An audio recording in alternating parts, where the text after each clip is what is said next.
आज हम एक जवाब ढूँढने की कोशिश करेंगे। ये सवाल एक बार एक लड़की ने मुझसे पूछा था, जब वो मुझसे पहली बार मिली थी। मैं उनके सवाल पूछने के अंदाज़ से बहुत ज़्यादा शॉक हो गया था और ऑनेस्टली उस टाइम पे मुझे उनके सवालों के जवाब ठीक से नहीं पता थे। लेकिन आज उन्हीं बातों को ध्यान में रखते हुए उन सवालों के जवाब को ढूँढने की कोशिश करेंगे। आप भी अपने थॉट्स कमेंट में ज़रूर शेयर करिएगा। उनका सवाल ये था कि क्या हम बिना किसी को जाने किसी भी रैंडम पर्सन के ऊपर ट्रस्ट कर सकते हैं? मैंने थोड़ा टाइम लिया और जवाब दिया कि मैंने भी ये सवाल अपने आप से काफ़ी टाइम पहले पूछा था।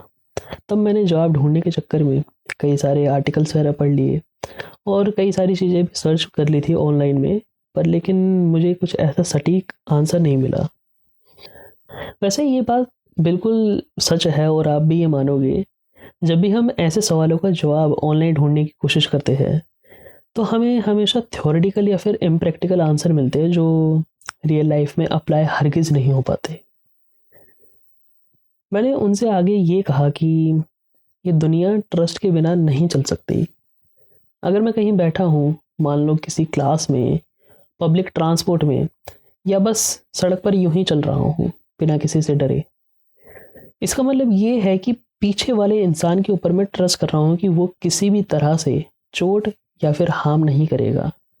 ऐसे ही हम ना जाने दिन भर में कितने लोगों के ऊपर ट्रस्ट कर लेते हैं। फिर उन्होंने मुझसे एक सवाल और किया, हमें कैसे पता चलेगा कि किसके ऊपर ट्रस्ट करना है और किस पे नहीं? और उन्होंने एक बात और बोली जो मुझे बहुत ज़्यादा जेन्युइन लगी कि हमें कैसे पता चलेगा कि जिसके ऊपर हम ट्रस्ट कर रहे हैं वो रियलिटी में वैसा है भी या नहीं? उनके पास सवाल ज़्यादा थे, इसलिए वो मेरी बात ज़्यादा गौर से सुन नहीं पाए। लेकिन हाँ, आज मैं उम्मीद करता हूँ कि वो और आप इस वीडियो से कुछ ना कुछ जवाब पा लेंगे। फिर उन्होंने एक सवाल और किया मेरे जवाब देने से पहले। आजकल लड़के बहुत ज़्यादा टॉक्सिक हो रहे हैं, तो लड़कियां उन पे किस तरह से ट्रस्ट करें? तो मैंने उनकी बात काटते हुए कहा, इंटेंशन इंटेंशन मैटर्स। ये सबसे पहली चीज़ होती है जो हम किसी के भी अंदर देख सकते हैं। इसका सिर्फ एक सिंपल फॉर्मूला है, गलत इंटेंशन मोर डिस्टेंस। हम इंटेंशन के ऊपर किसी दिन और डिटेल में बात करेंगे किसी और वीडियो में। आज हम सिर्फ उनके सवाल के जवाब देने की कोशिश करते हैं। तो उनके सवालों के जवाब में मैंने 2 पॉइंट्स निकाले हैं। पहला, सोशल कंट्रोल का कंसेप्ट। सोशल कंट्रोल का मतलब ये है, law and order, rules and restriction जो इंडिविजुअल और सोसाइटी के बिहेवियर को शेप करता है। सोशल कंट्रोल के थ्रू एक्सेप्टेबल बिहेवियर को इनक्रेज किया जाता है और अनएक्सेप्टेबल बिहेवियर को डिस्करेज। सीधा अगर कहा जाए तो अगर कोई लॉ एंड ऑर्डर ना हो तो आप क्या सोचते हो, कोई इंसान गलत काम करने से पहले हिचकेगा? और आप जाने या ना जाने, आप इस सोशल कंट्रोल के कंसेप्ट के ऊपर कहीं ना कहीं ट्रस्ट कर रहे हो। दूसरी और इम्पॉर्टेंट पॉइंटर जो मेरे दिमाग में आया कि जो ज़्यादा रेप और मोलेस्टेशंस के केसेस जो आ रहे हैं वो मोस्टली उन लोगों के द्वारा किए जा रहे हैं जिनको हम सो कॉल्ड ट्रस्टवर्दी समझते हैं।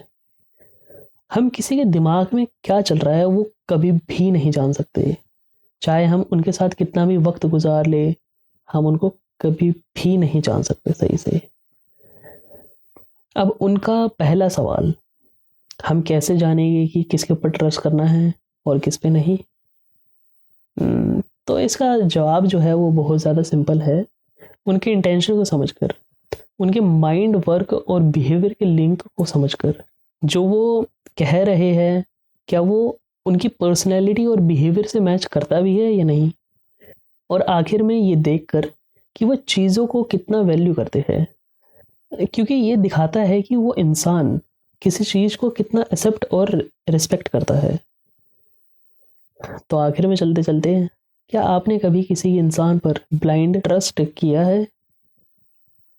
अगर आपके पास अगर कोई और व्यू पॉइंट या फिर कोई सजेशन हो तो हमारे साथ ज़रूर शेयर करिएगा, और शुक्रिया हमारे साथ जुड़ने के लिए।